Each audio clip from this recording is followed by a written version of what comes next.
Sam Spinella, your trusted real estate guy. I wanted to talk today about why homes appear to be sitting longer. And it's not necessarily all across the US, it is also here in the Bay Area. And I think that what's happening, and when you look to see what the inventory looks like as far as inventory, how long the houses are sitting, how much inventory means how many houses are sitting on the market. When you look at that, it's really kind of comes down to a couple of different things. And one of the main things over the course of the last few years, we've been going through a housing recession. And inside that housing recession, our interest rates or the interest rates have been high. And the interest rates have been high to cool the spending, which is certainly working, and to cool the spending, making sure that inflation starts to come down. So inflation has come down, inflation has come down, and interest rates are still high. Interest rates are doing better, and they've actually gone to their low of the last few years over the last 11 days. Over the last few days, over the last 11 months, the lowest in the last 11 months, sorry. And so then the question becomes, with interest rates coming down lower, why are houses sitting? There's a couple of different reasons for that. Interest rates is going to be one of them. And we also have an affordability crunch. So not as many people can afford a home as they could. One of the reasons for that is it does go back to the interest rates. Interest rates are kind of the end all be all right now with the affordability crunch. When interest rates come down, it does make it more affordable for a buyer to purchase a home. And it does make sense that buyers are a little more cautious right now because we've had a lot of ebbs and flows with the economy. The economy has kind of gone up and pulled back, gone up and pulled back. And it's kind of difficult to know. It's difficult to know if you're a buyer, who should I listen to? Especially when you see the interest rates come down and then possibly go up, especially when it seems that the interest rates should be going down, but then they come back up again. One of the reasons for that is when you see the interest rates go up and come down like that is because of the 10-year treasuries. So when the 10-year treasuries along with the mortgage-backed securities, 10-year treasuries is going to be one thing to watch and mortgage-backed securities is the other thing. And so when you're looking at the mortgage-backed securities 10-year treasury notes, based on those notes and treasuries, the notes and the bonds, people are purchasing those because they're purchasing those for a future value, and it's going to be future value that they're purchasing from the U.S. government. So when something happens, like the jobs numbers come in and they come in worse than expected, it's actually good for interest rates. So it's not great for the overall economy, but right now we kind of don't want strengthen the overall economy if we want better interest rates. That's what the feds are actually basing it on. So I'm really going on a tyrant here about interest rates, and there's the main reason is because interest rates are causing so much of a stranglehold on the ability to purchase a home. Now, one of the things that happens as well is when a seller goes on the market, it's very tempting to overprice a home. You want to make sure that when you put the house on the market, and of course you don't have to be talking to me about it, there's other trusted agents out there as well. When you're working with your realtor, listen to your realtor, make sure that there's a game plan in place. Make sure that there is a strategy. You want to make sure that the agent that you work with is talking to you about the strategy that you're going to use in order to sell the home. Now, it's always up to the seller ultimately, and it should be up to the seller as to where you want to price the home. If you're selling the home, it's your home. As agents, we are your fiduciary. We are there to make sure that you are making the right decisions and giving you guidance. You're the one who's going to make the ultimate decision. But when it comes to that, you want to make sure that you don't overprice the home. It's very tempting to overprice a home. Why don't we ask more for it so we make sure we get the most money that we possibly can? What happens is now, especially nowadays, everybody's on filters. So if you've ever purchased a home and when you're looking at Zillow, for example, and let's say that you want to come up with the idea of what is your house worth.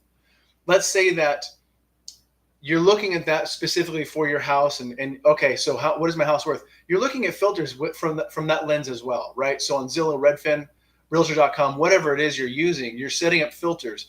I don't want to go higher than this, and a lot of times if you're selling, I don't want to go lower than this, but it's a 3-bedroom, 2-bath, for example. You're going to put in 3-bedroom, 2-bath, and you're going to kind of form that mold. Now, as a buyer, you're going to do the same thing.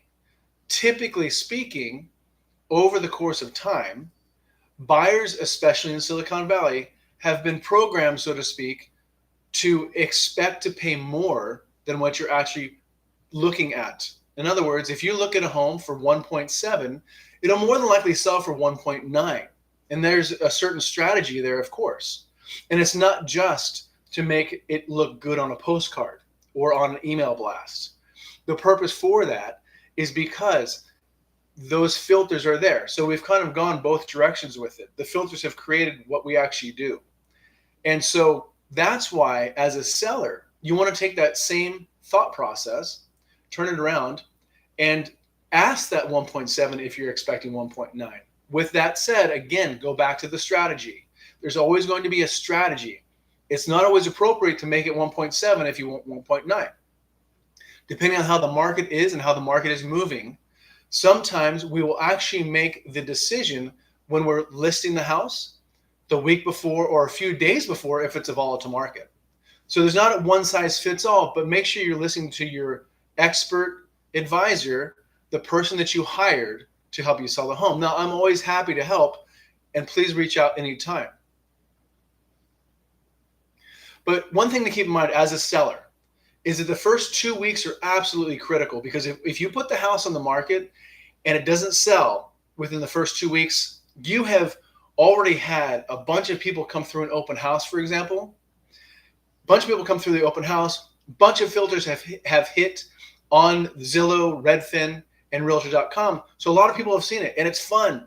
You put the house on the market, it's exciting, and nobody makes an offer on Tuesday or Wednesday the week after you put it on the market. Okay, so now what do we do? Now it's a matter of re-strategizing. Okay, so within that first 2 weeks, after that first 2 weeks, it's going to go stale. So then let's say that you priced it high. If you had priced it high, now you're in a position where you need to pull back. So then the question becomes, how far do I pull back? Do I pull back $10,000? No, it makes sense to make a big, drastic price cut, because again, you're doing the same thing. You're trying to bring attention to it, and just by creating that filter, it's not going to really bring that attention. Again, reach out to your trusted advisor on that. If you're working with a realtor on that, as you're going through this process, speak with them about that. There are different things and different ways to make this work, and there's not a one size fits all for it. Now, of course, the presentation matters. The presentation matters in a huge way. The home should certainly be staged. The home should certainly be prepped as much as it can. And so that's going to be, again, the decision that the seller makes. But you definitely want to make sure that the home is prepped and ready for the market. And open houses back in the COVID days, the open house was kind of debunked. Was the open house theory debunked? I guess is a question that's certainly valid. The reason being is that during COVID, we were not allowed to actually have open houses. And there was plenty of houses and plenty of demand for houses that were sold during that time.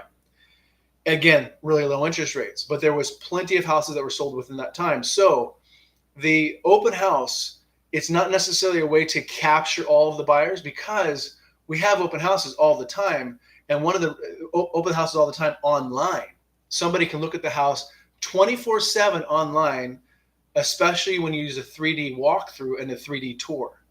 So using the 3D walkthrough, the 3D tour is certainly a part of the marketing that is necessary for buyers to look at the house anytime they want to. Now, an open house, it does make sense, and it's part of a strategy to work on. However, it's not going to sell the house 100% of the time, especially if you have it too high. Buyers just won't even show up to begin with, and you want them to come, and you want them to show up and take a look at the house. Homes that show well and are priced correctly, those are the ones that are going to sell the quickest. And it's okay to sell a house quick because you're building momentum behind it. And when you have momentum behind it, just like anything else, that's the great time to capture it. And you also want to make sure that you leverage things as best you can. And then once you actually go into the contract, once you start looking at the offers, that's going to be the next piece as well. You want to make sure that the offers that come in, you're working with them, and you have a filter that comes in for these offers, and the agent you're working with has a strategy for each offer that is seen, that comes in.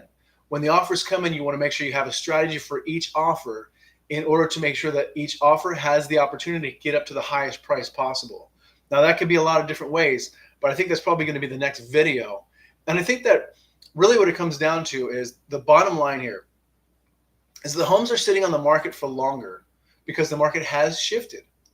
Rates and affordability, and buyers are more hesitant. Even though I'm working with buyers right now, this is a great time for buyers to jump into the market. Interest rates are going to come down. Interest rates have got to come down. All of the tea leaves that, so to speak, are there for the interest rates to come down. So the first buyers who start to respond to this and to start to jump in line to purchase a home, they're going to be the ones who are sitting on top of it before there's lines of people again waiting to get in. I'm always here and happy to help. Hope you're doing well. Sam Spinella, your trusted real estate guy, 408-393-9294. Talk to you soon.